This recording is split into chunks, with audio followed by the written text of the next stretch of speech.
Bom, vamos começar o painel agora. O tema é: existem ilícitos per se no direito brasileiro. Qual a origem desse tema? Se nós olharmos na recente história da doutrina brasileira sobre o direito da concorrência, porque o direito brasileiro existe desde 1962, a gente tem a lei, tem o CAD, mas nos últimos 20 anos aqui alguma coisa aconteceu. Você olha, todos os livros, de modo geral, falam uma frase simples: não há ilícito per se no direito brasileiro, ou outros dizem: se aplica a regra da razão no direito brasileiro.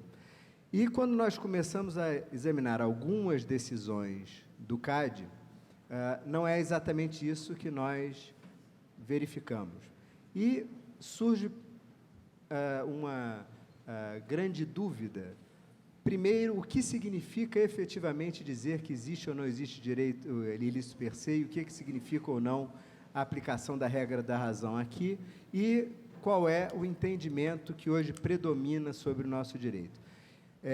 Essa é a explicação, mas, na realidade, o que aconteceu foi o seguinte: eu tenho que dar aula na PUC semana que vem, o tema é esse, eu não tinha a menor ideia do que falar, então eu chamei eles para me darem uma cola para eu poder dizer alguma coisa razoável na semana que vem. Para falar desse tema, eu acho que todos aqui dispensam a apresentação, mas pela ordem, a primeira a falar será a Mariana Vilela, sócia do escritório Veirano, depois o Pedro Dutra, sócio do Pedro Dutra, depois teremos o Marcos Paulo Veríssimo, ex-conselheiro do CAD e sócio do escritório Machado Meyer. Depois nós teremos o conselheiro Alexandre Macedo, do CAD, e depois o professor Celso Campilongo, também sócio do Campilongo, e assim nós vamos, e ex-conselheiro do CAD. Então vamos começar a ouvir e tentar descobrir se há ou não ilícitos per se no direito brasileiro e o que isso significa. Mariana. Bom, boa tarde. Sei que você vai ser bastante... serei muito rígido no tempo. Vai ser muito rígido no tempo. Viu, Pedro Dutra? Então, botei aqui meu cronômetro. Bom, eu acho que você já colocou, enfim, a gente até estava brincando que talvez a gente poderia terminar esse painel com uma resposta, pelo menos do meu ponto de vista, que não existe, né? Aí acabou a discussão mas, enfim, eu acho que, de fato, né, há esse consenso na doutrina que a Lei de Defesa da Concorrência atual não consagra, né, a ilicitude per se, da mesma forma que a lei anterior não consagrava, né? Mas o que eu acho que é importante a gente discutir também é se a gente chega a esse consenso, que seja, o que isso quer dizer? A decorrência lógica dessa conclusão é que o direito brasileiro adota uma regra da razão? Eu acho que não. Eu sempre achei um pouco perigosa esse tratamento. Por quê? Bom, acho que, antes de mais nada, porque a regra da razão é um termo, um conceito, um referencial que foi desenvolvido nos Estados Unidos, como todos sabemos, a partir do Sherman Act, da seção 1, e tem uma explicação para ter sido desenvolvido, enfim, que tem a ver com o contexto norte-americano, tem uma explicação histórica. Então, me incomoda que a gente, talvez sem necessidade, venha falar de regra da razão no direito brasileiro. Eu acho que é um transplante que não necessariamente é adequado ou útil. Então, esse é um primeiro ponto que eu acho que é importante a gente fazer. O segundo ponto é que, então, assim, voltando, a gente tem ideias opostas, né? O ilícito per se e a ideia da regra da razão. Esses dois referenciais. Então, eu acho que não somente o uso do conceito de regra da razão no direito brasileiro talvez não tenha sido...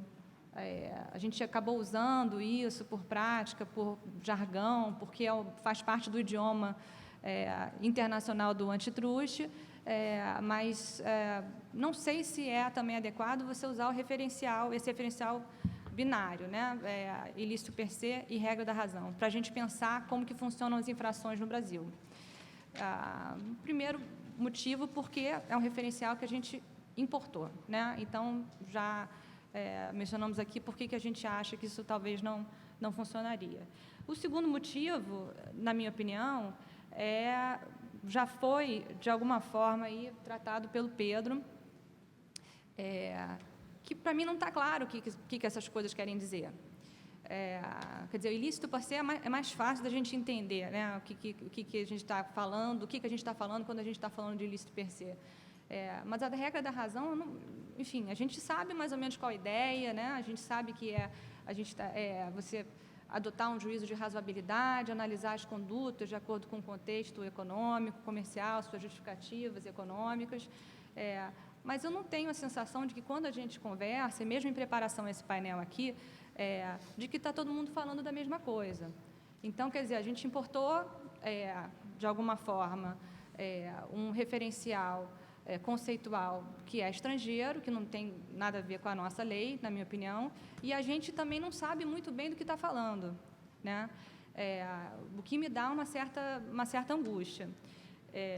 Além disso, assim, o fato do conteúdo desses termos não ser claro, eu acho que ele não é claro tanto, nem para a gente, e se a gente for olhar a doutrina norte-americana e a jurisprudência também, a gente vê que tem muita discussão, né? Tem muito debate a respeito disso. A gente vê que a doutrina, dos últimos 10 anos, a doutrina norte-americana vem questionando, vem usando, fazendo diferenciações, tem a regra da razão, mas tem a regra da razão pura, tem a regra da razão que já é outro tipo, a regra da razão estruturada para algumas coisas. Então, eles estão criando variações, e a gente talvez está falando da regra da razão antes das variações, né? Então, acho que só é uma coisa que complica ainda essa discussão. E aí, aqui no Brasil também, a impressão que eu tenho, ao tentar entender os precedentes mais recentes, é que a gente também tem a nossa criatividade, né? E que, enfim, a gente sei que vão ter outras pessoas que vão falar sobre jurisprudência de forma cuidadosa e com bastante conhecimento aí de causa, mas se a gente olha lá o cartel das Britas, que tem o voto do conselheiro Prado, que primeiro eu fui reler, né, ele primeiro diz que não há ilícito per se, mas depois ele vai desenvolvendo e fala, não, mas aí também cartel hardcore, né, institucionalizado, muito tempo e tal, não pode ter justificativa, então isso aqui a gente acha que é ilícito per se. A gente estava conversando com um amigo que falou assim, não, esse voto, tudo bem, mas foi uma grande forçação de barra, porque todo mundo queria muito que o cartel fosse per se no CAD. Tá? Isso, enfim, estou jogando ideias aqui, para depois o pessoal poder reclamar também, o pessoal que vem depois. E aí, então, teve essa decisão do Prado, depois a partir dessa decisão, tem toda a jurisprudência do CAD, enfim, meio que consolidando esse entendimento. Depois, nós temos a decisão, no caso da SKF, né, de fixação de preços mínimos de revenda, em que, enfim, tem uma discussão bem ampla a respeito disso, e aí se fala também em presunção de licitude, né? Então, a gente tem... a presunção de ilicitude, ela não é uma ilicitude per se, né? O professor Marcos Paulo vai poder explicar melhor, mas... então, a impressão que eu tenho, às vezes, falando muito simplificadamente, é que, bom, a gente importou o referencial, tem ilicitude per se, tem a regra da razão, mas, assim, aí na interpretação a gente tem o ilícito per se, que é o ilícito per se pra caramba, que é a Britas, e aí tem o ilícito per se, que é quase, mais ou menos, que seria o da SKF. Eu acho assim que o resultado fora isso, só uma última variação, é a ideia também de ilicitude, quer dizer, condutas que seriam ilícitas por objeto, ou restrições seriam ilícitas por objeto ou por efeitos, né? Que aí já é uma coisa mais emprestada do direito europeu e que tem alguma correlação com a nossa lei. Mas, assim, só para concluir, eu não sei como é que está o tempo. Tá. O que eu acho, assim, é só retomar a questão, que pode ser só acadêmica, né? Se faz sentido a gente realmente usar o referencial de ilícito per se e regra da razão no Brasil, a gente precisava disso, né? o professor, ele não está aqui, o Sérgio Bruna, né, no livro dele, já antigo, mas ainda muito bom, ele fala, faz sentido ficar falando de regra da razão no Brasil, porque a gente não tem a ilicitude per se. Então, acabou essa discussão. E ele falou isso já há muitos anos, mas a gente até hoje, né, 2015 que estamos, né, a gente está ainda se debatendo para entender isso. E aí, finalmente, quer dizer, eu acho que essa é uma questão que a gente deve pensar, que talvez seja somente acadêmica, mas eu acho que não é, eu acho que é uma questão importante. Quando o Pedro Paulo falou do tema, né, tem só que responder uma pergunta, né? Existe ilícito per se no Brasil? Aí eu brinquei com ele, falei, bom, pergunta difícil não vale, né? Mas eu acho assim que eu entendo que haja um esforço por parte do CAD, e eu vejo esse esforço nos votos, de tentar fazer alguma coisa que seja operacional, né? Dar algum tipo de diretriz. E talvez nesse momento da nossa evolução, né, da nossa maturidade concorrencial, se é que a gente tem ainda essa maturidade, seja um instrumental que a gente tenha para utilizar, né, por causa da memória, mas eu acho que é uma reflexão que a gente tem que ter ainda, e tem que ter muito cuidado, e acho que principalmente com a falta de clareza, a gente tem que garantir que está todo mundo falando sobre a mesma coisa. Eu acho que é isso essas são as minhas observações. Obrigada. Pedro Dutra. Tá. Pedro. Boa tarde a todos. Depois de ouvir a Mariana, eu vou fazer um esclarecimento prévio, que, aliás, eu já tenho feito em várias oportunidades. Os votos do CAD hoje constituem a melhor doutrina da concorrência no Brasil, sobretudo quando se discorde deles. Mais perto.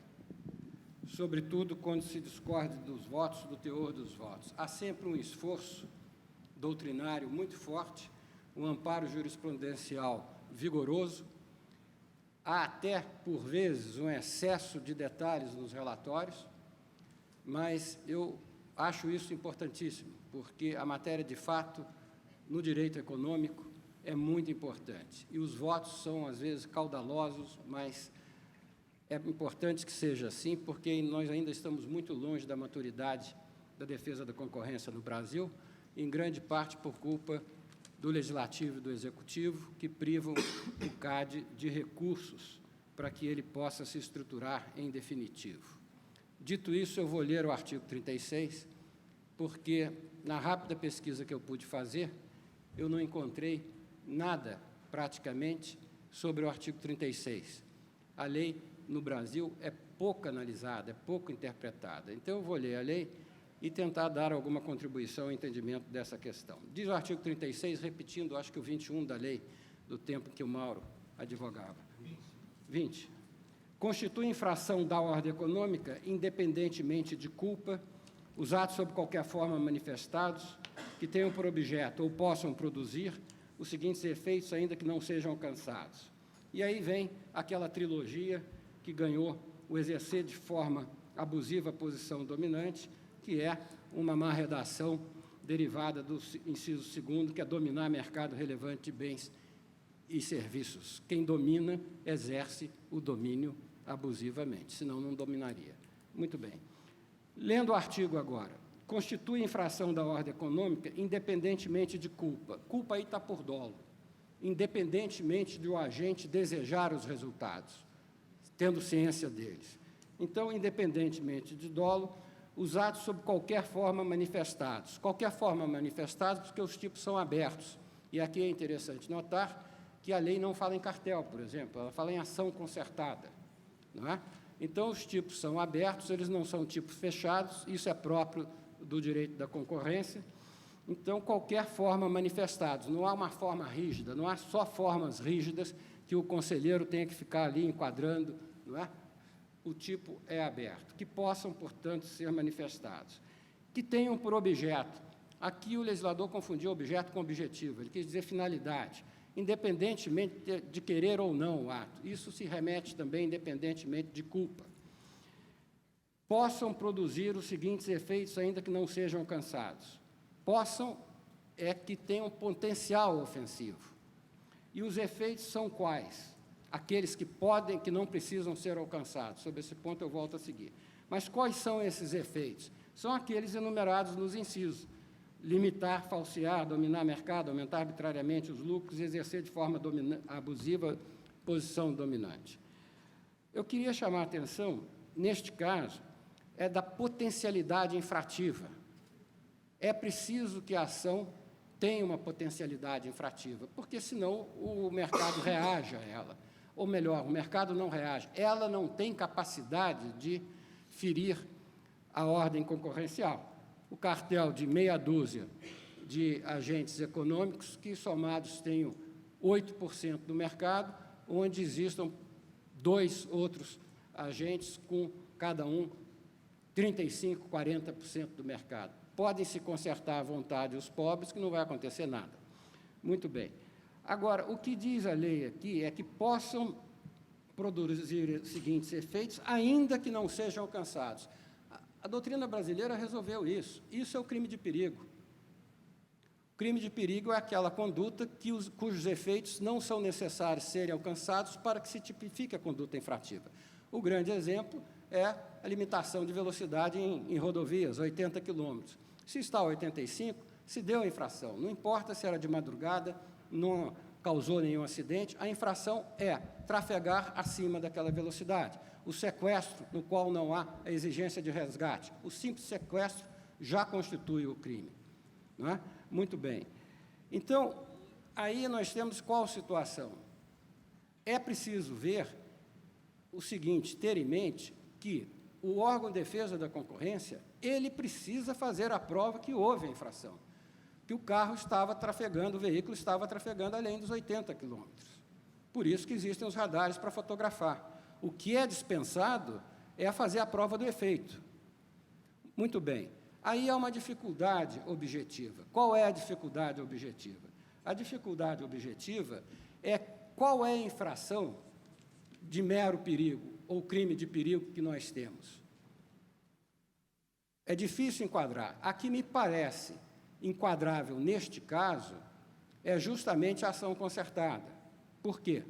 Porque se 3 agentes, 2 ou mais agentes, que tenham fração de mercado, se eles conversam entre si, já há uma potencialidade ofensiva. Por quê? Porque eles saíram de suas posições naturais no mercado.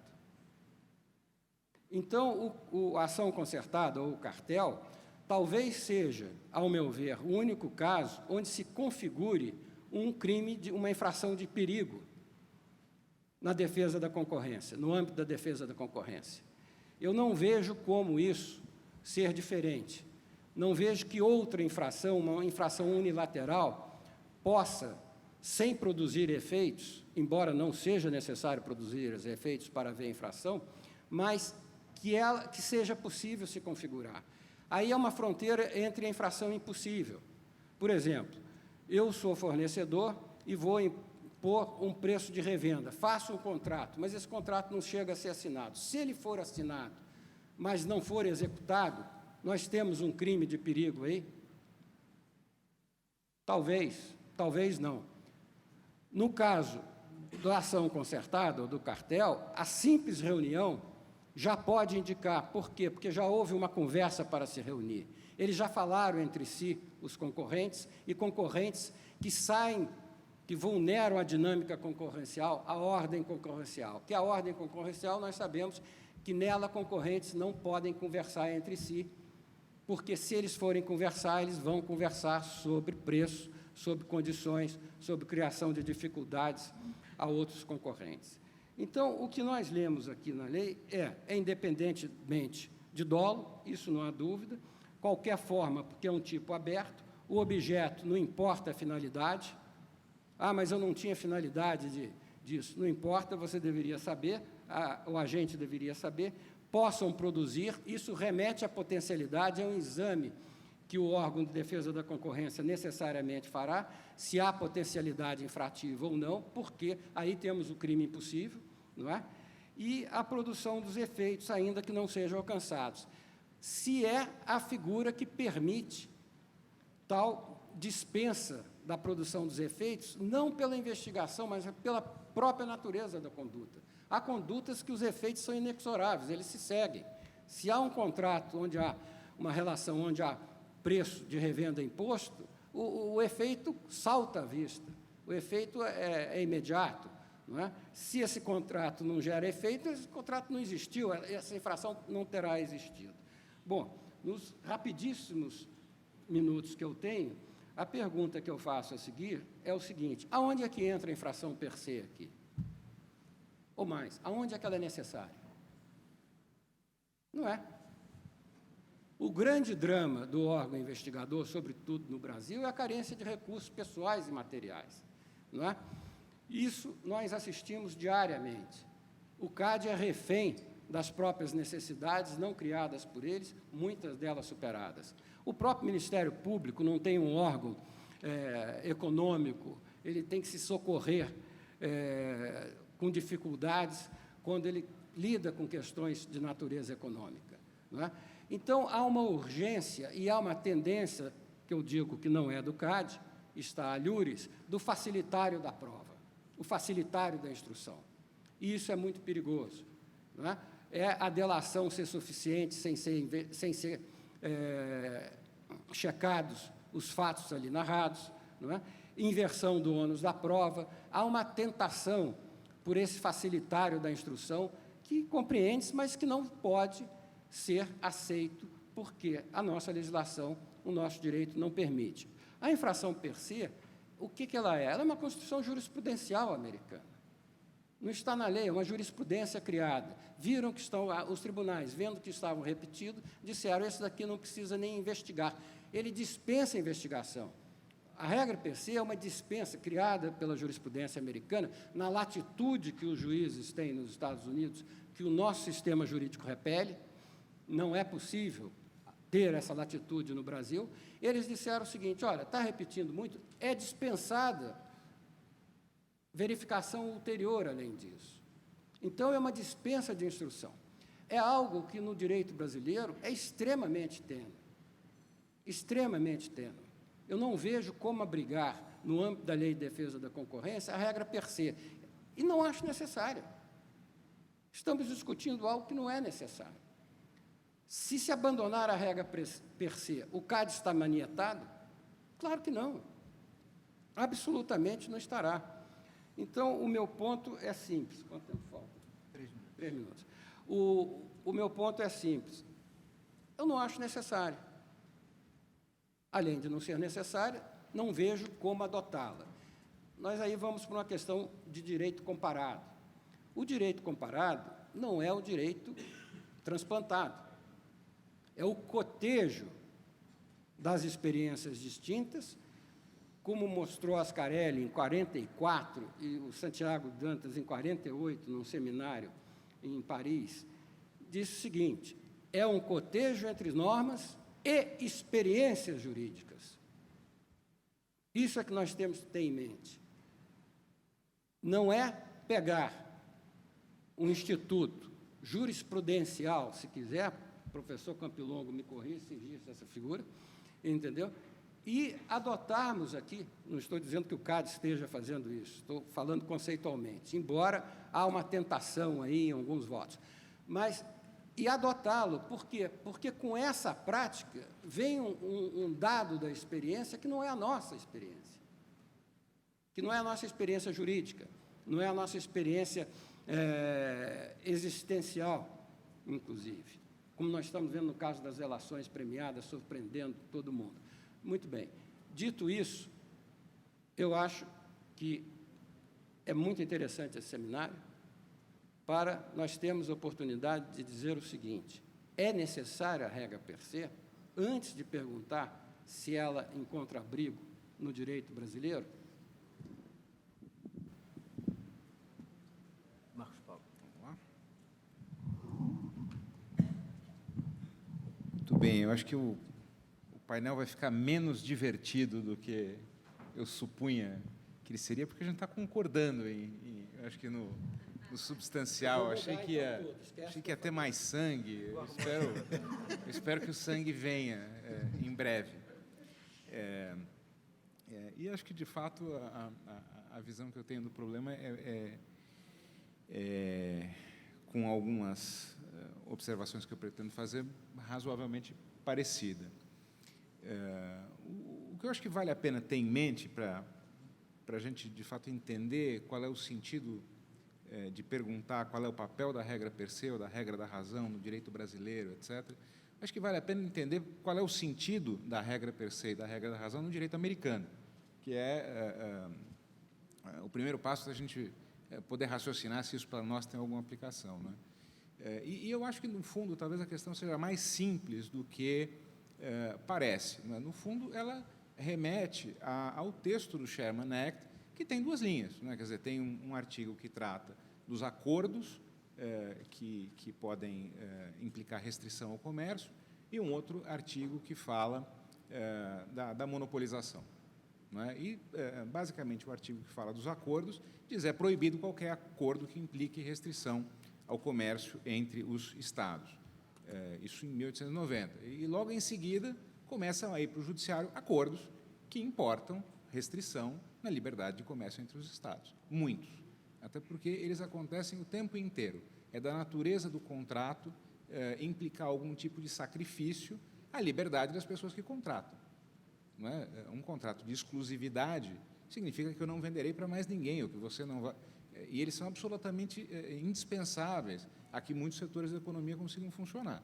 Então, você tem uma contradição entre o texto literal da lei, que diz isso é tudo proibido, e a vida vivida. É um pouco como a limitação dos juros a R$12 a 12% ao ano na Constituição Federal de 88. É a mesma coisa, né? Existe alguma dúvida de que estava proibido pela Constituição praticar juros acima de 12% reais ao ano? Nenhuma dúvida. O texto era claríssimo, né?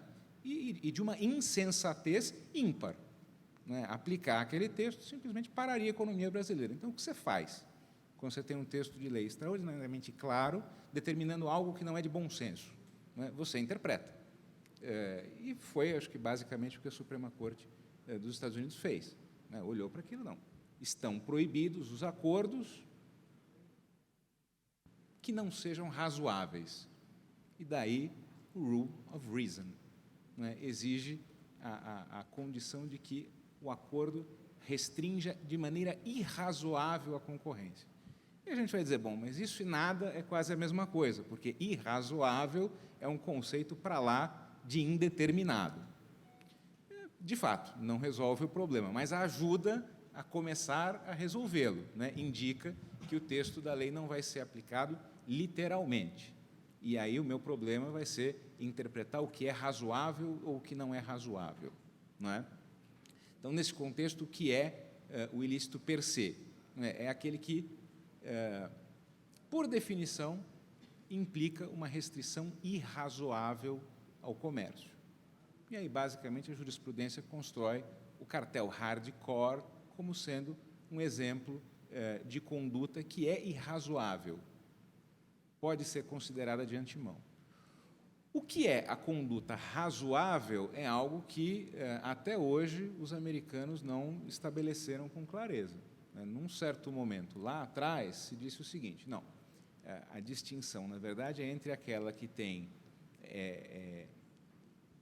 a ofensa à concorrência como seu próprio objetivo e aquela que visa alguma coisa lícita, mas pode ter assim, um efeito colateral de prejudicar a concorrência, né? Quando o prejuízo à concorrência for efeito colateral, eu vou ver se ele é razoável e aceito, né? Não, isso vai até que eu chego num determinado momento, e acho que é daí que a gente parte, no fundo, quando eu chego na década de 70, se consolida, principalmente num caso chamado Silvânia, o entendimento de que o teste de razoabilidade é um teste puramente econômico.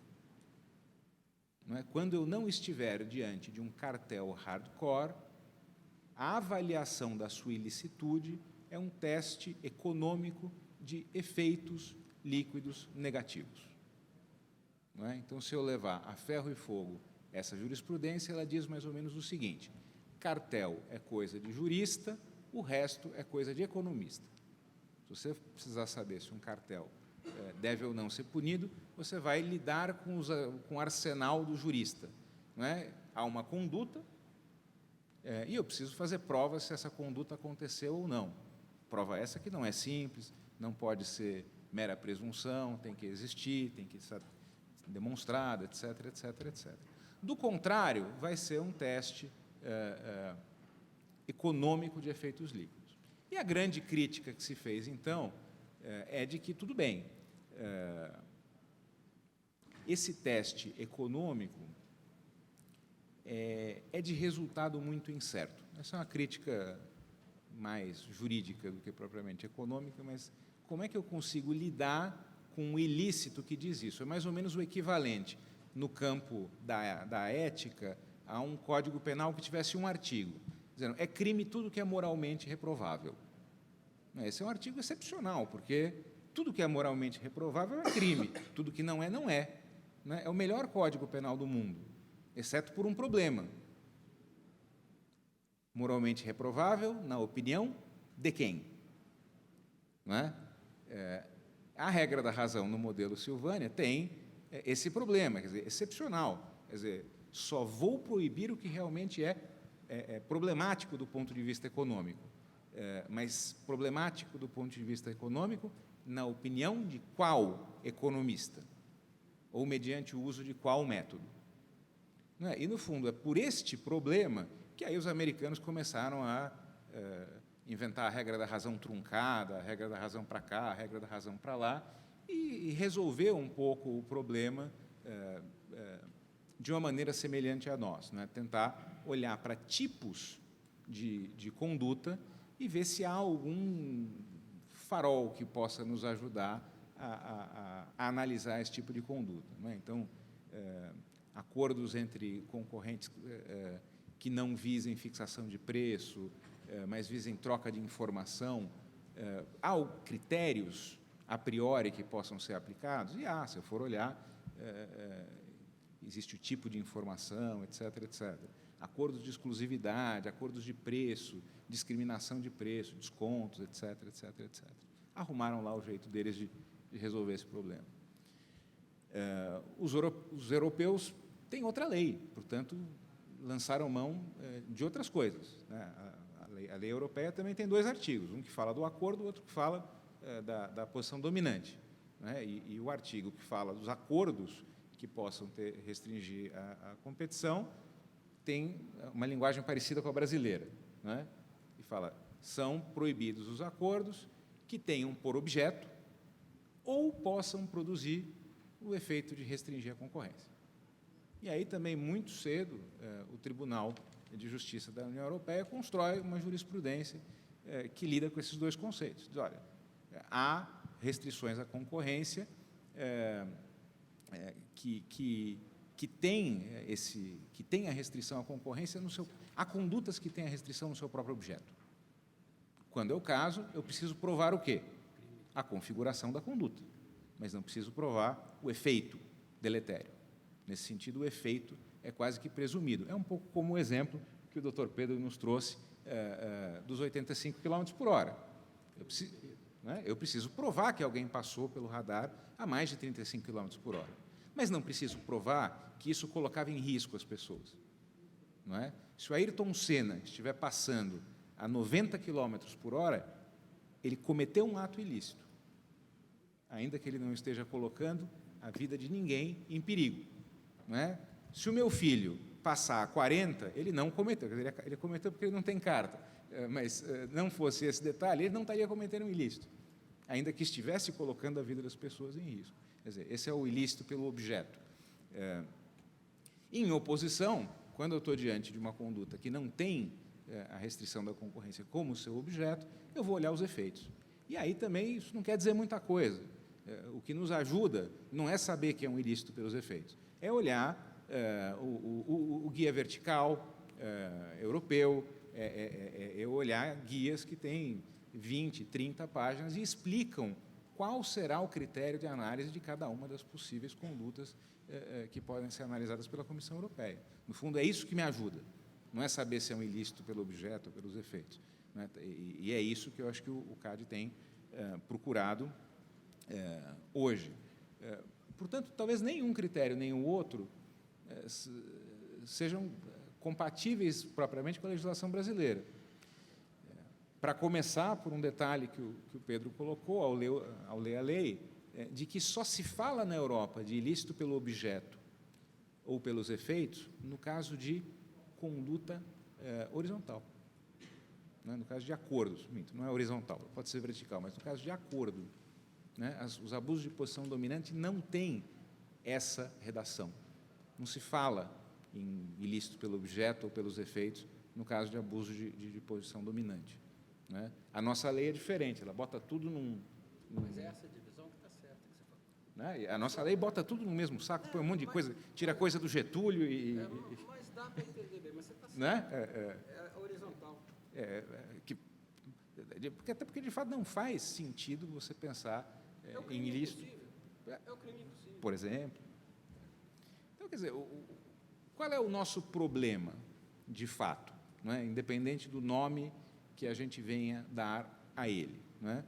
O nosso problema é ir construindo, aos poucos, pelo menos essa é a minha visão, critérios de análise que tornem a vida um pouquinho mais fácil de ser vivida, mais previsível. Né? O ideal é que esses critérios de análise, eu acho que eles cumpram dois objetivos. Né? Sejam sensatos, consigam, na maior medida possível, impedir o que deve ser impedido e deixar os agentes econômicos fazer o que deve ser deixado. E, em segundo lugar, oferecer um guia para a ação das pessoas. Se eu conseguir atingir esses dois objetivos, está ótimo. Não é? Então, vamos dar um exemplo. Descontos por volume. O que eu faço com os descontos por volume? Esse é o nosso problema. Não é raciocinar abstratamente. Os europeus, num dado momento, decidiram que os descontos por volume são ilícitos se não forem justificados por ganhos de escala no custo. Não é? Essa é uma decisão absolutamente clara, fácil de ser seguida, portanto, cumpre o critério de oferecer um guia para o futuro muito bem, e horrorosa do ponto de vista econômico. Né? Ela proíbe alguma coisa que não faz sentido proibir. Usa um critério ruim. E por isso que houve uma enorme pressão para os europeus de pegarem condutas como, por exemplo, essa de descontos e a expressão é migrar para um sistema baseado em efeitos. Por que migrar para um sistema baseado em efeitos? Porque se entendia que esse critério, tem ganho de escala ou não tem, é formalista. Mas o problema, então, não é propriamente deixar de ser formalista, mas é você encontrar critérios de análise que sejam, é claro, levem em conta os efeitos econômicos e tenham algumas balizas. Eu acho que eles não vão ser os mesmos para todos os tipos de conduta. Os critérios de análise dos cartéis hardcore, com certeza não podem ser os mesmos do compartilhamento de informação entre concorrentes, que é algo bom. O Serasa é um acordo de compartilhamento de informação, excelente, que exerce uma função econômica. Não pode ter o mesmo tratamento de um cartel hardcore, é claro que não. Até porque não é. Então, quer dizer, o objetivo, no fundo, acho que o foco, a meu ver, da pesquisa doutrinária, da jurisprudência, deveria ser construir isso. Dado que isso não está na lei brasileira, a gente não vai achar lá, tem que ser construído pelo CAD. Não tem muito jeito. Ou por algum juiz revendo decisões do CAD. Isso é um pouco interpretação, um pouco regulação. E pode ser feito por jurisprudência ou por guias de análise, com vantagens e desvantagens em cada caso. Mas, a meu ver, essa é uma discussão que faz muito mais sentido, e acho que é isso que nós, no fundo, procuramos, do que procurar enquadrar o sistema brasileiro entre uma dicotomia que não existe, nem na Europa, nem nos Estados Unidos e nem para nós, até porque é uma dicotomia que ela mesma não faz sentido. Acho que é isso. Falta 26 segundos. Perfeito, hein? Alexandre. Tem uma apresentação. Bom, boa tarde a todos. Queria cumprimentar aqui meus colegas de mesa na pessoa do Dr. Pedro Paulo.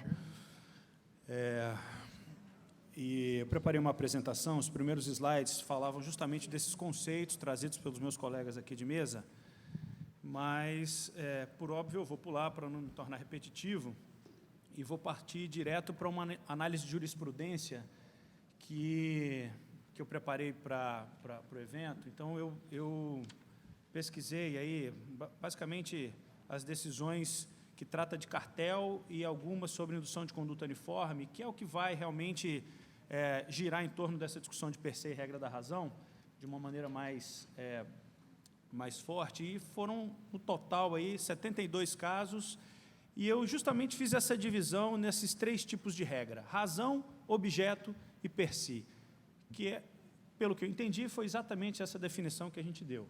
Per se, aqui eu entendo como per se puro, aquele per se americano.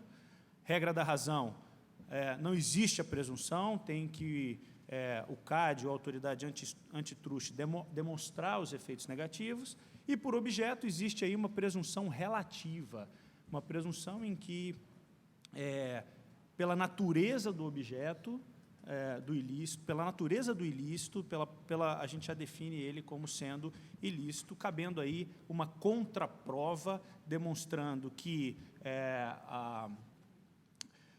demonstrando a possibilidade, demonstrando, na verdade, a existência de efeitos líquidos positivos ou que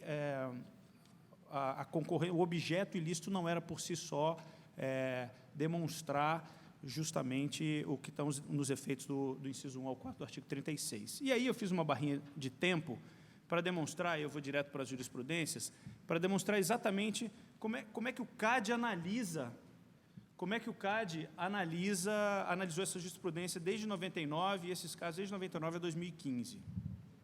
E começando aí pelo cartel dos aços planos. Essa barrinha, vou traduzir para vocês, o azul mais claro demonstra regra da razão. O laranjado vai nos dizer o per se.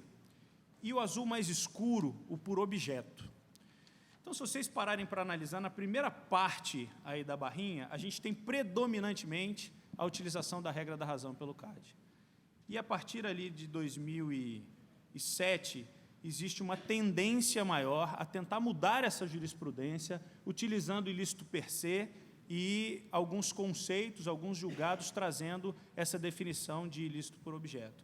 E a partir de 2014, a jurisprudência se consolida no sentido de utilizar o conceito de ilícito por objeto, que a gente vai dar uma definida nisso depois e mostrar como é que essa jurisprudência trata o assunto. E, só para definir isso, o primeiro cartel dos aços planos, ele fala o seguinte, que foi o primeiro caso de condenação do CAD em cartel, e o voto condutor afirmou, na verdade, que, e esse é o caso clássico, que fala da avaliação do poder de mercado, que ela é fundamental na análise antitruste. Isso porque a infração só se caracteriza se estiverem presentes os efeitos previstos no artigo 20. Ou seja, aqui demonstra que o CAD teria que apresentar justamente a prova dos efeitos negativos. E já na segunda jurisprudência, e no segundo caso que eu trouxe para vocês, a gente pode perceber aí que teve uma tentativa de iniciar aí um processo, um caso isolado, mas de iniciar um processo onde a gente traria o conceito do per se puro, porque aqui não se falava ainda em ilícito por objeto, mas sem, contudo, falar sobre o conceito de per se. Simplesmente se aplicava a definição sem desenvolver do que se tratava. Da mesma forma, e aí é um caso de indução de conduta uniforme, o caso dos hospitais do Espírito Santo, ele demonstra aí, da mesma forma, ele tenta trazer o ilícito per se, mas não aprofunda e não evolui nos conceitos. Nós temos, então, na sequência, o cartel da brita, da pedra britada, bem levantado aí trazido pela Mariana, em que, nesse cartel, aí sim é o primeiro caso onde o CAD traz a definição per se, e tem uma discussão interessante no caso, que eu vou, se vocês me permitirem, eu vou ler um pedacinho do voto, que vai trazer justamente essa dicotomia, mostrando o seguinte: olha, agora não é hora mais de usar a regra da razão, e ele traz os fundamentos do que ele quer dizer com per se. Ele fala assim, ó: o voto condutor afirma que o cartel clássico é uma das exceções no direito antitruste brasileiro, em que pode ser caracterizado como ilícito per se, ou seja, é suficiente provar a existência para determinar sua ilicitude, ou seja, provar a materialidade. É o crime de perigo, como o Pedro Dutra alertou aqui. Essa afirmação sujeita a controvérsia, já que um dos mais eminentes autores do direito econômico, Dr. Calixto Salomão Filho, afirma que é hoje conclusão pacífica e resultado adquirido no direito brasileiro o não tratamento de qualquer conduta como ilícito per se. Todas estão sujeitas a algum critério de racionalidade em que se possa vincular a produção de algum efeito. Bom, e aí ele dá as razões dele e demonstra aqui claramente a intenção de aplicar o ilícito per se puro, conforme a doutrina americana traz. E aí a gente tem o primeiro caso no CAD, aproximadamente em 2007, de se falar, pelo menos mencionar, em ilícito por objeto.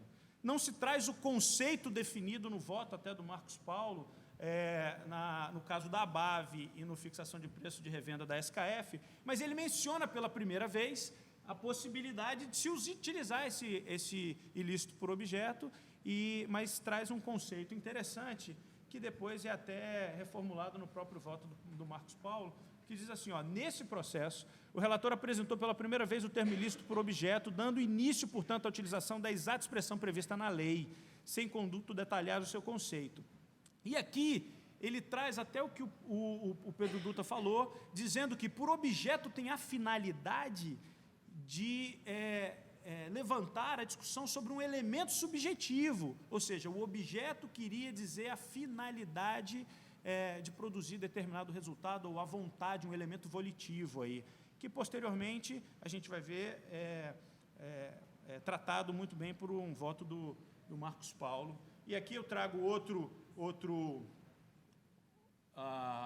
caso que vem justamente demonstrar a mesma coisa, e a gente vai para o caso das drogarias, que no meio dessa confusão toda, da gente tentar mudar para per se e entender se é objeto, aparece, mais uma vez, o CAD utilizando a regra da razão, no caso das drogarias, que é um caso interessantíssimo, que fala até de uma doutrina, até do Furquim, ele fala da doutrina, que parte da doutrina, inclusive em um livro dele, traz a possibilidade de ter efeitos positivos em cartel e tal, quando é de maneira acessória, enfim.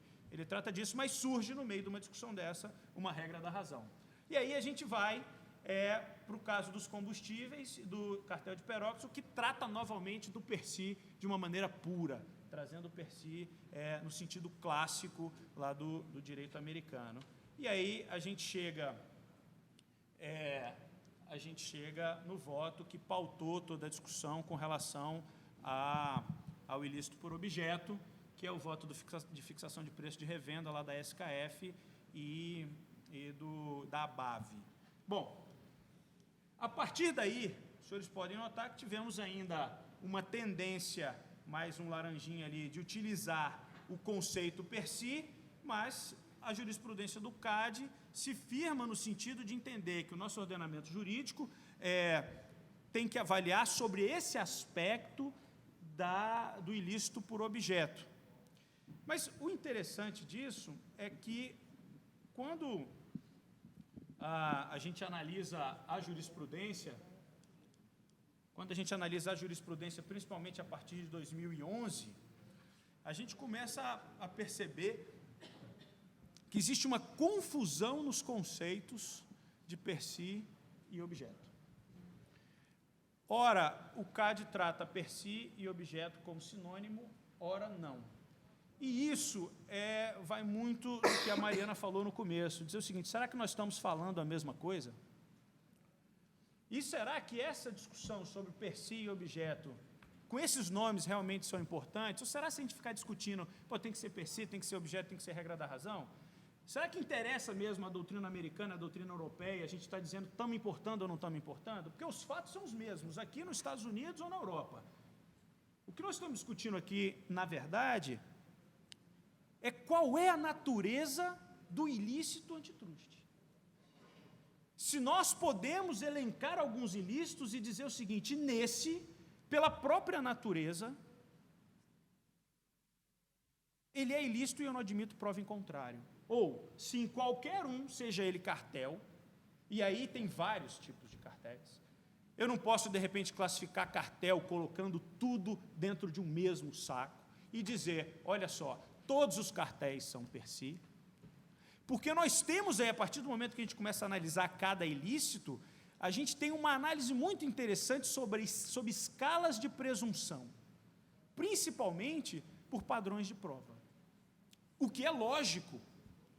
Não é possível, e a doutrina americana traz isso de uma maneira muito clara, não é possível você admitir que para todo ilícito você tem que ter necessariamente o mesmo padrão de prova.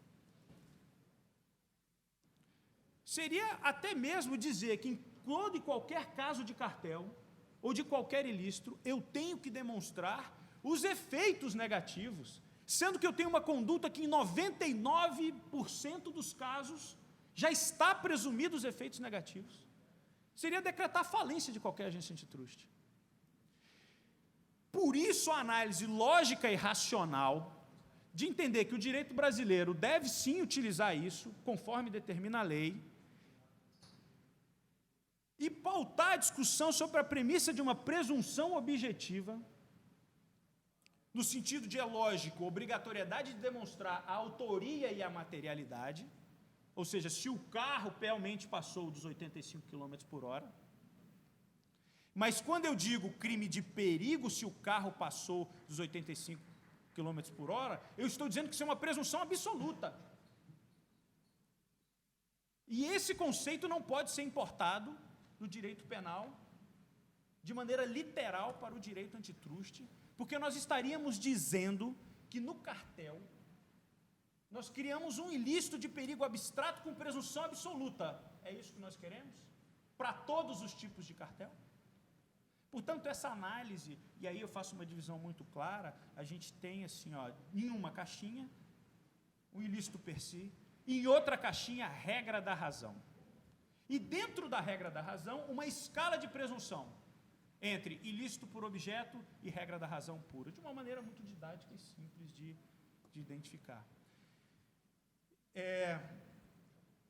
Só para complementar, tem as outras duas jurisprudências, eu acho que a apresentação fica aí para vocês, onde a gente consegue perceber na jurisprudência do CAD essa confusão de conceitos, mas que a gente, por essa barrinha, fica claro como é que evoluiu a decisão, como é que evoluiu a jurisprudência do CAD de sentido de sair da regra da razão, ir para o per se e dar um passo atrás, admitindo uma presunção relativa, principalmente para os ilícitos de cartel e de indução de conduta uniforme. Bom, acho que eram essas as minhas contribuições. Professor Campilongo. Bom, queria agradecer ao Dr. Pedro Paulo pelo convite para integrar este painel, uma honra muito grande participar do encontro do IBRAC, numa tarefa que me atribuíram nesse painel, é uma tarefa ingrata, né? Fazer um balanço das posições. Apesar do professor Marcos Paulo ter dito, acho que está confortável, não vai sair tanto sangue, não sei se dá para a gente extrair aqui conclusões muito sólidas a respeito do que seja per se, do que seja objeto, do que seja a regra da razão, se vale a pena ou não vale a pena importar a regra da razão entre nós. Digamos, o tema é controvertido.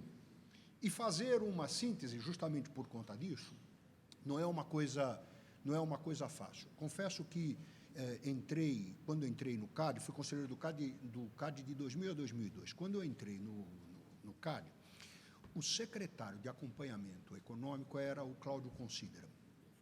E logo, enfim, a sabatina mais difícil do que a do Senado foi a que fez o Cláudio Considera comigo, né? Logo depois da sabatina, os primeiros dias lá no CAD, nós fomos jantar com o Cláudio, e o Cláudio me fez exatamente a pergunta dessa mesa. Afinal de contas, você não acha que cartel no direito brasileiro é um ilícito per se? E eu respondi para ele que não achava. Eu não acho. Puxa, mas nem no caso de cartel, porque não tem cartel bonzinho, todo cartel tem um efeito negativo. Eu falei, mesmo em caso de cartel. Ele me disse o seguinte, você está começando agora a tua história aí como conselheiro do CAD, mas eu tenho certeza que você vai terminar o mandato achando outra coisa, achando que existe ilícito per se no direito brasileiro. E vira e mexe, saía para jantar com o Cláudio, para conversar com o Cláudio, e ele fazia a mesma pergunta, como é? Já encontrou ilicitude per se no direito brasileiro? E eu continuava achando que não, e continuo pensando da mesma maneira. Acho que não existe ilícito per se no direito brasileiro, na lei anterior, na lei atual, mas tenho que também confessar o seguinte, a minha convicção era muito maior quando eu fui conselheiro do CAD do que é hoje. Eu continuo convencido de que não existe ilícito per se no direito brasileiro, mas, enfim, alguns votos do CAD, algumas discussões doutrinárias relativizaram um pouco esta minha posição. Eu pretendo dividir a minha exposição rapidamente, no curto espaço de tempo que a gente tem, falando algo a respeito da regra da razão. Então, já dei meu ponto de partida. Acho que não tem ilícito per se no direito brasileiro, mas não estou tão convicto quanto era antes. Vamos ver, em relação à regra da razão, qual é a sua utilidade. Depois tentar explicar por quê, no caso do direito antitruste, a importação ou não desse conceito, a utilização desse conceito é algo relevante, é algo importante, e examinar um pouco quais são os riscos de utilizar um conceito flácido, um conceito ambíguo, um conceito controvertido como de regra da razão, em um campo onde, digamos, a previsibilidade, a segurança jurídica, a garantia das expectativas é tão importante quanto é o campo do direito. Eu começo com a citação de um professor norte-americano, professor Peter Carstensen, que é um professor da Faculdade de Direito da Universidade de Wisconsin. Ele diz o seguinte, abre aspas, a regra da razão em direito antitruste é um rótulo sem conteúdo específico. Apesar do seu uso comum sempre sugerir e implicar algo supostamente não ambíguo, claro e de sentido preciso. Na prática, a grande quantidade de modelos analíticos que ela utiliza aponta para uma ampla e variada quantidade de questões legais que entram no âmbito desse rótulo. Como resultado, a regra da razão pode ser apontada como o coração oco das políticas antitruste. Eu repito, pode ser a regra da razão apontada como o coração oco das políticas antitruste, recitado pelas autoridades como um mantra, que permite a elas fazer o que bem entenderem para se vingarem ou, mais raramente, proibirem condutas anticoncorrenciais. Quem está dizendo isso não sou eu, é um importante professor de direito antitruste norte-americano. Qual é a necessidade de nós importarmos um conceito que, mesmo no país dos fundadores do antitruste, no país que mais utiliza o conceito, ele é visto de maneira assim tão controvertida e tão polêmica. Apesar da crítica, ainda assim, eu acho que tem boas justificativas para que a gente utilize este coração oco. É uma espécie de conceito daqueles com o qual a gente tem que ter alguma reserva, mas do qual também a gente não consegue abrir mão. Melhor um coração oco do que não ter nenhum tipo de coração. No fundo, é um pouco este o problema.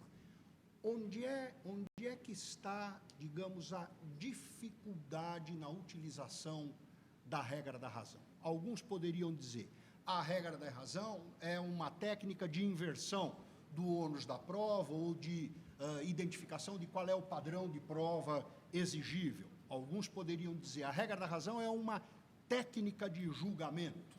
Outros poderiam dizer a regra da razão é o veículo de transporte do fato econômico para a faticidade jurídica. Pouco importa, o tema é controvertido, é polêmico, acho que todas essas afirmações aí têm um fundo de verdade. O que nós não podemos é cair no equívoco de imaginar que basta invocar a regra da razão para, com base nela, fazer o que o professor denuncia aí como o risco do uso da regra da razão. Fazer da regra da razão um vale tudo.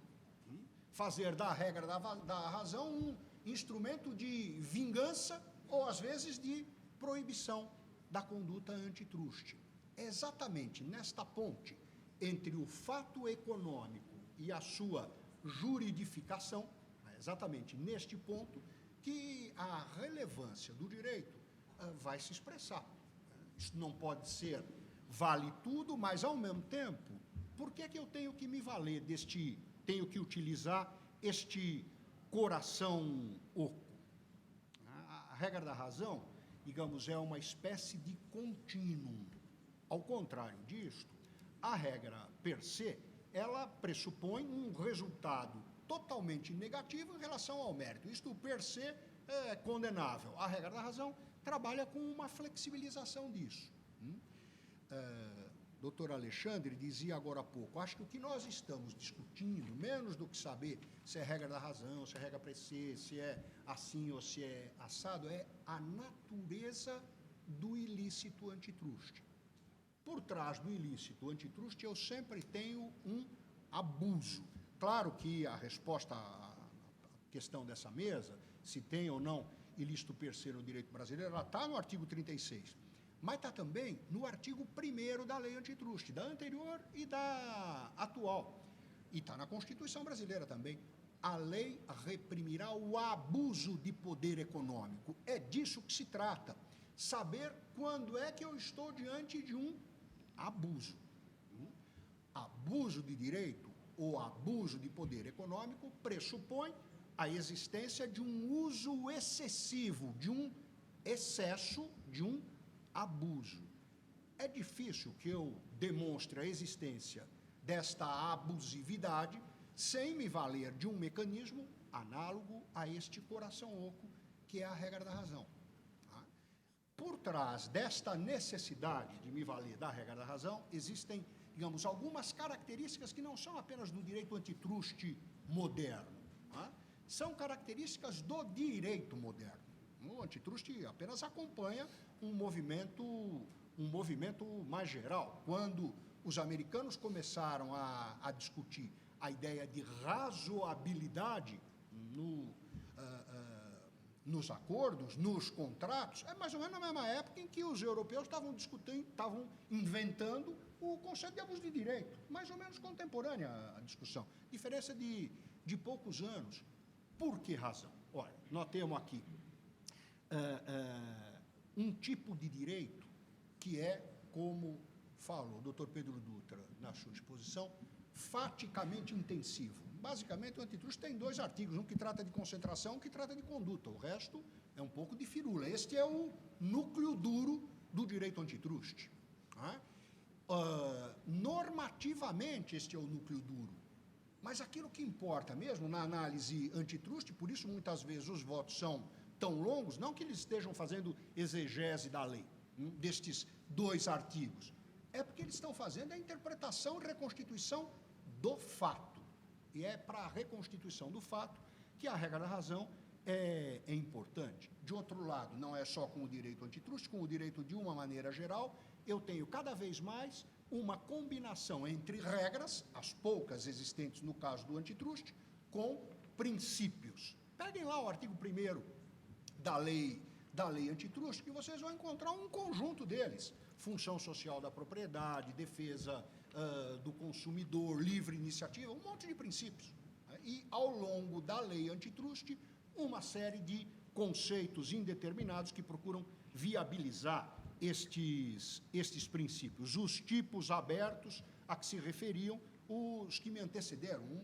Aparentemente, uma contradição em termos. Não tem nada mais fechado do ponto de vista jurídico do que um tipo. Se é aberto, talvez tenha deixado de ser tipo, mas a doutrina se refere a esta terminologia sempre como sendo tipos abertos, o que nos conduz, com muita frequência, a análises funcionais, né? E a utilização da regra per se, que, na minha opinião, o direito brasileiro não admite, está relacionada exatamente com esta funcionalidade. Ela procura revestir o antitruste de maior funcionalidade. Me parece que isto é incompatível, esta funcionalidade é incompatível com a nossa ordem jurídica, tá? Mas se eu tiver que buscar uma justificativa para a ilicitude per se, é exatamente nisso, na sua função de poupar tempo, de inverter o ônus da prova, de fazer as análises de uma forma mais pragmática. É este o objetivo da regra per se, e é por esta razão que ela é bastante utilizada nos Estados Unidos, ainda que com limites, com restrições. Nós podemos dizer que, de um lado, estão estas justificativas funcionalistas. Essas justificativas funcionalistas têm muito mais a ver com a tipificação de ilícitos per se, né? Condutas desarrazoadas e ilícitas per se, o que os americanos chamam de naked restraint, são essas as condutas per se no direito americano, mas, de outro lado, há também quem se valha de uma análise, digamos, não funcionalista, mas consequencialista. Mais uma das várias tipificações a respeito da regra da razão. Análise funcionalista de um lado, análise consequencialista de outro. Esta análise consequencialista pode trabalhar com uma tipificação muito aberta, com a necessidade de eu identificar a ilicitude, mas diante de situações completamente abertas, e talvez este seja o espírito do voto do Justice Brandeis no caso Board of Trade of Chicago. É o caso famoso da Suprema Corte Americana, que trata da regra da razão, mas desta formulação consequencialista e aberta. Por fim, nós podemos falar também algo a respeito de uma postura consequencialista estrutural, que leva em consideração, particularmente, poder de mercado. E com isto, eu fecho um pouquinho o mapa, a tipologia desta classificação de regra da razão, segundo a doutrina americana, e vou para a conclusão. Eu comecei com uma citação deste professor Carstensen e vou terminar com uma citação também dele. Ele começa muito crítico em relação à regra da razão, coração oco, e termina igualmente muito crítico. Apesar destas críticas ou deste alerta, estou dizendo a regra da razão tem alguma utilidade. Como é que ele conclui este artigo? É um artigo que está no Dicionário de Law and Economics, é o verbete regra da razão do Dicionário de Law and Economics. A regra da razão tem tido e oferecido muitos sentidos para que possa ser, a regra da razão tem tido e oferecido muitos sentidos para que possa ser útil para o direito antitruste. Com esse excesso de sentidos, é difícil a gente encontrar utilidade na regra da razão. Enquanto for assim, a linha demarcada em Alice no País das Maravilhas, conclui a análise a respeito da regra da razão com Alice no País das Maravilhas, terá enorme significado. E aí cita uma passagem de Alice no País das Maravilhas, que é o seguinte: palavras significam aquilo que eu digo que elas significam. Explicava Dumpty Humpty para Alice. Quando faço uma palavra trabalhar tanto, pago sempre hora extra.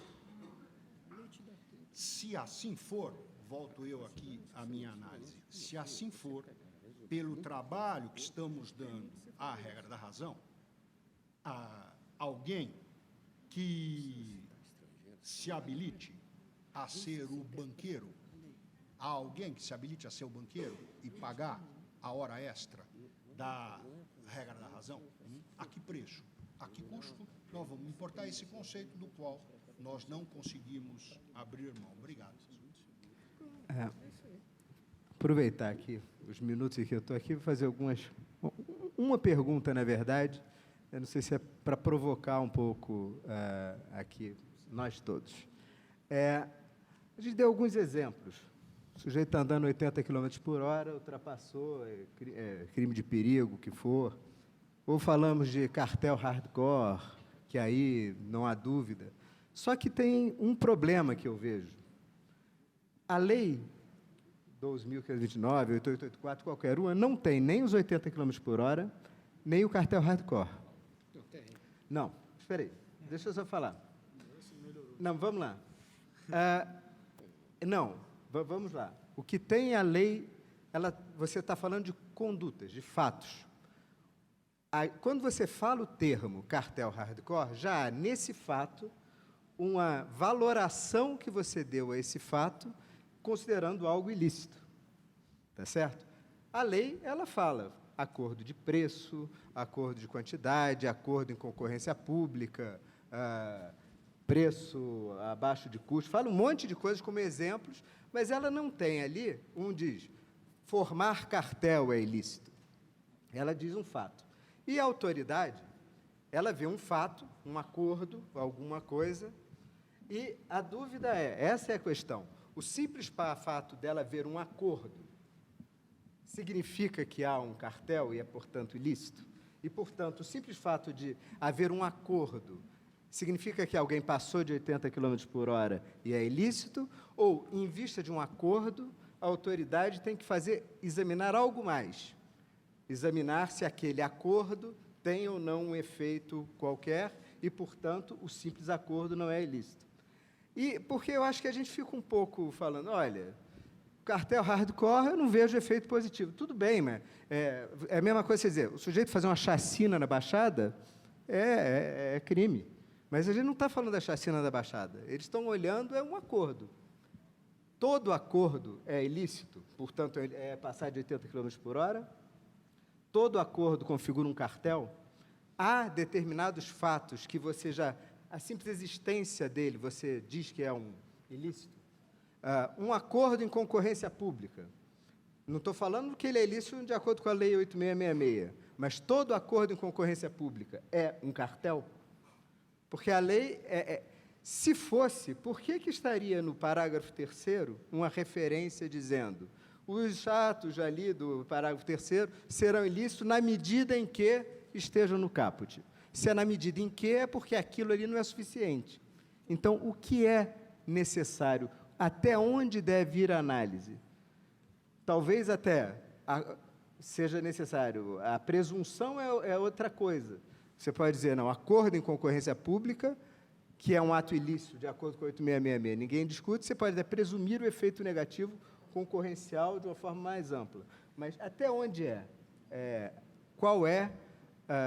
até onde deve ir a análise das autoridades de defesa da concorrência em vista de um fato?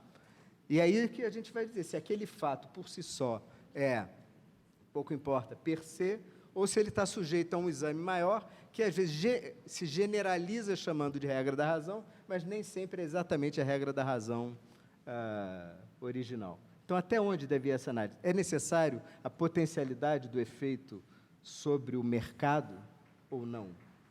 É isso que eu gostaria de ouvir de vocês, para eu tentar explicar na minha aula da semana que vem, que ainda não sei. Per se é o crime de perigo. Está resolvido o problema. Resolveu. O direito nativo resolveu essa questão. Agora, o cartel, quando você subtrai, o Marcos falou isso bem, o cartel, quando você subtrai 3 para conversar, é o crime de perigo. Por quê? e o Marcos lembrou bem, a questão horizontal. Porque você subtrai 3 agentes que estariam disputando naturalmente. Então, ali parou a disputa quando eles sentam para conversar. Isso dispensa verificação de efeito. Está na lei. É claro que é uma presunção legal. Dispensou a verificação de efeito. 18 anos é maioridade, 80 quilômetros é proibitivo. Claro, o legislador aceitou isso.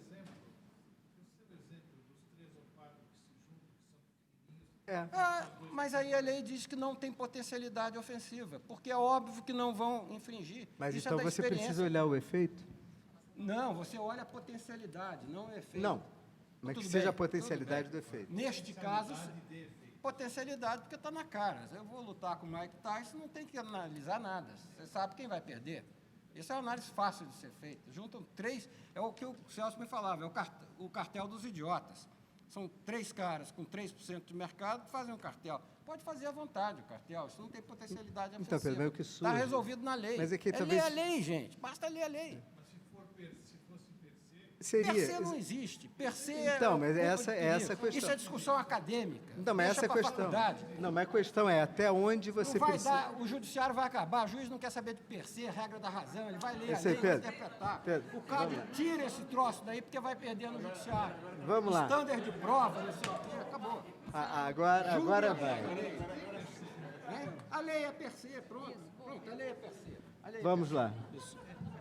Eu não entendi. Pedro, tem ou não tem per se? Eu não entendi. Se quiser, tem per se. Quem quer per se, chama de per se. Quem não quer, chama de crime de perigo. Está resolvido o problema.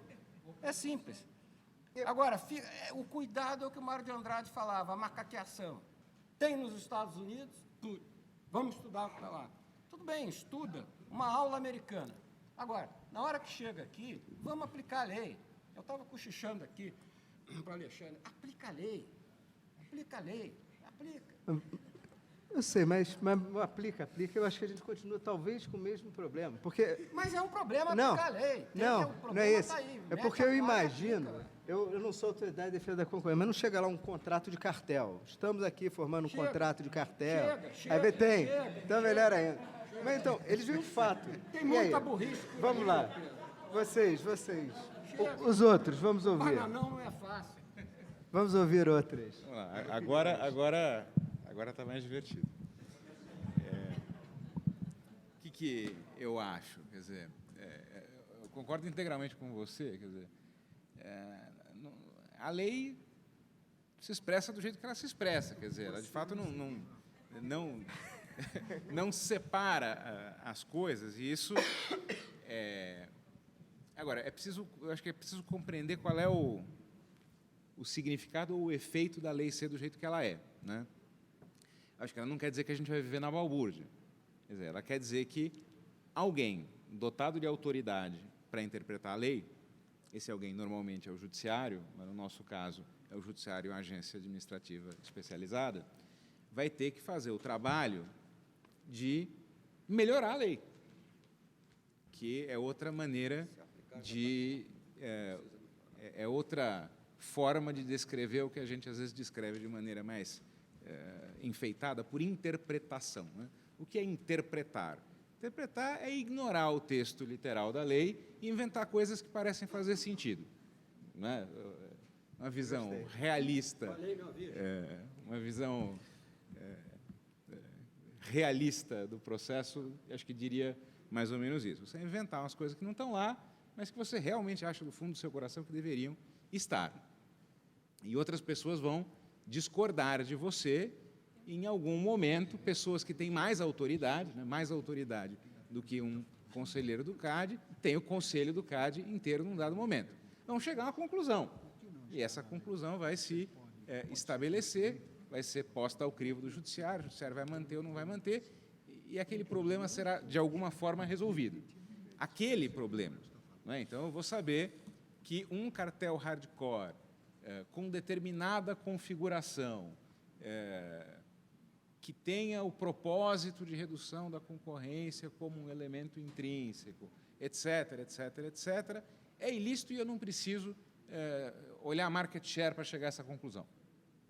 Digamos que eu faça isso, quer dizer, aí qual que é Mas existe, não, Marco, sim. mas existe um Supondo cartel que eu hardcore, se você não olhar o market share, um cartel hardcore entre dois catadores de lixo? O meu ponto, é que cartel eu quero dizer é hardcore. o seguinte, eu acho que o mais importante do que você... A maior parte das jurisdições, quando eu pego esse tipo de naked restriction, tende a dizer que sim. Mas o que eu quero dizer é que o ponto importante para mim é eu dizer, dada essa configuração, sim ou não, e tirar esse problema da frente. Respeitar aquilo que aconteceu para que o meu próximo problema seja outro. Uma maneira de fazer isso é eu lidar com o efeito potencial da lei. Eu, particularmente, tenho os meus 3 pés atrás em relação a essa técnica pela seguinte razão.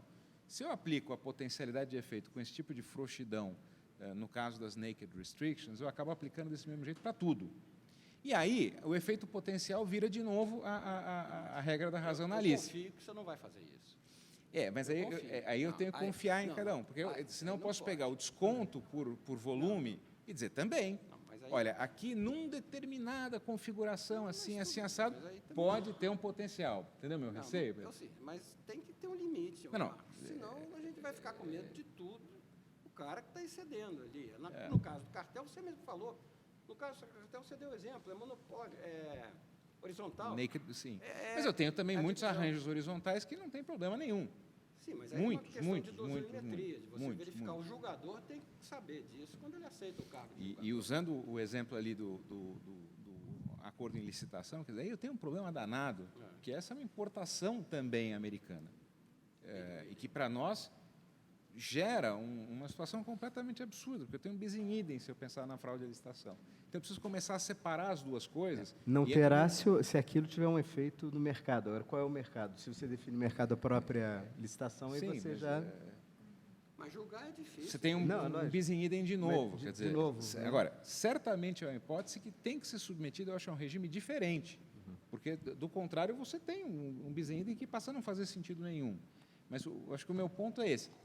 A tarefa de quem tiver, e aqui eu acho que é o doutor Alexandre que está imbuído desse munus, quem tiver a tarefa de interpretar, nos dará necessariamente um guia sobre essas coisas. E aí eu concordo, quer dizer, é esse guia que eu acho que dirá se o direito brasileiro é A, B, C, verde, e é importante que nos dê e a gente passe para o próximo problema. Não fiquemos com o mesmo problema interpretativo on and on. Deixa eu fazer uma observação que estava embutida na minha rápida exposição e em algumas coisas que foram ditas aqui na mesa, né? Claro, eu tenho diferentes explicações para o que seja a regra da razão, e diferentes explicações também de por que não existe ilicitude per se no direito brasileiro. Mas como a coisa não é clara, talvez não seja assim suficientemente tão clara, eu acho que vale a pena a gente procurar socorro em outros âmbitos do direito. Não é que o socorro seja muito grande, não, mas acho que no direito penal não podemos pegar algum socorro, porque para o direito penal, digamos, a caracterização do fato é tão importante quanto para o direito antitruste. É importante em todas as áreas do direito, mas no direito penal e no direito antitruste, particularmente, isto é muito forte. Para os penalistas, o que não é o meu caso, portanto, recebam o que eu vou falar aqui com muita ressalva, de quem não é um especialista na área do direito penal. Fato na cabeça de um penalista significa duas coisas. Eu tenho 2 etapas para caracterizar o fato. De um lado, a conduta. De outro lado, o resultado. Quando eu posso abrir mão completamente do resultado e pensar exclusivamente na conduta e, a partir daí, criar o tipo penal, os criminalistas vão falar que esse é um crime de mera conduta. Alguém poderia dizer: a lei antitruste fala independentemente dos efeitos, independentemente de ter alcançado os resultados, portanto, crime de mera conduta também. Há uma analogia aqui Na minha maneira de ver, não, de forma alguma. Para o direito antitruste, o fato depende das duas pernas, por isso que não é per se.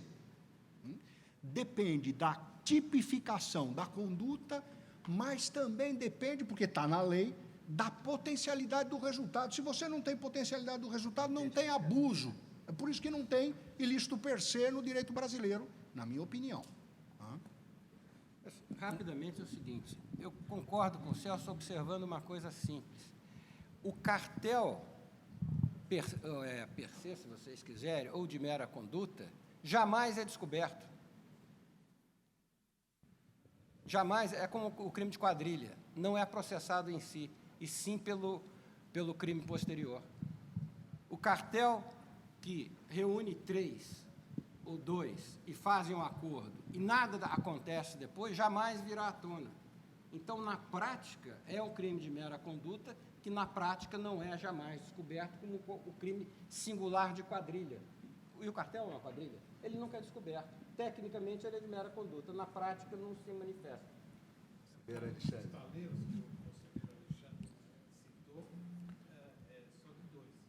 Não é só sobre 2. O CAD não vai ficar sabendo se eu faço um acordo com o meu concorrente e nada acontece no mercado. Vai sim. Bom, mas deixa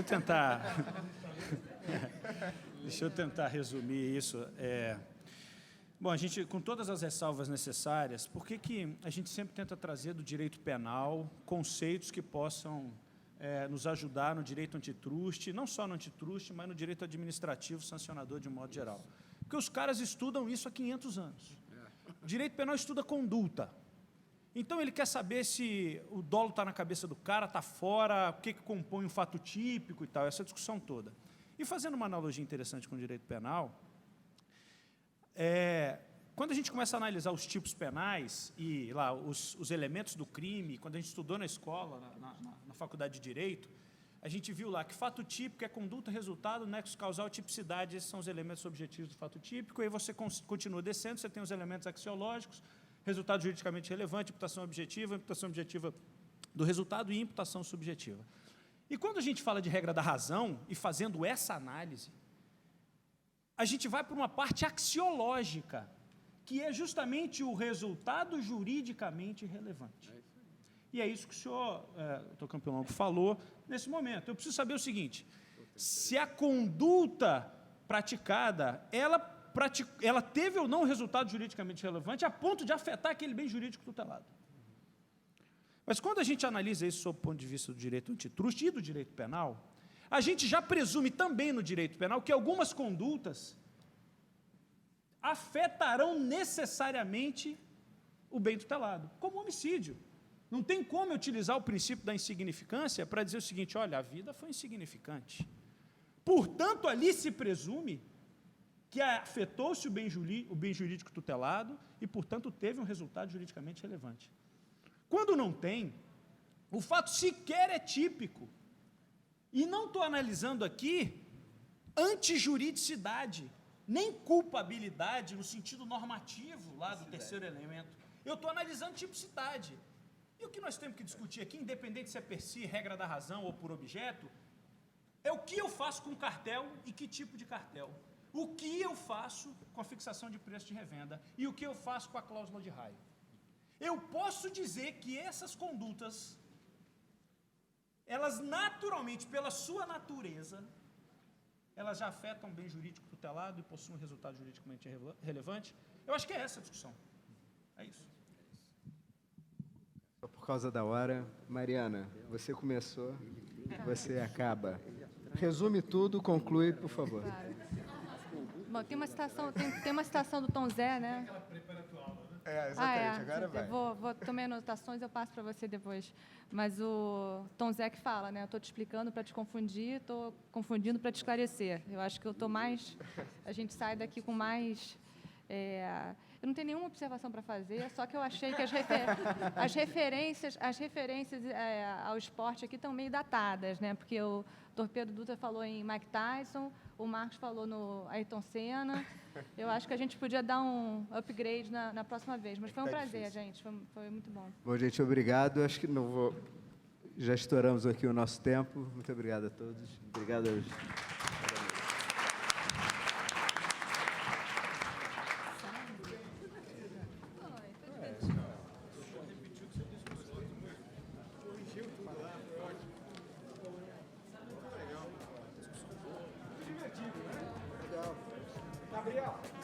Gabriel.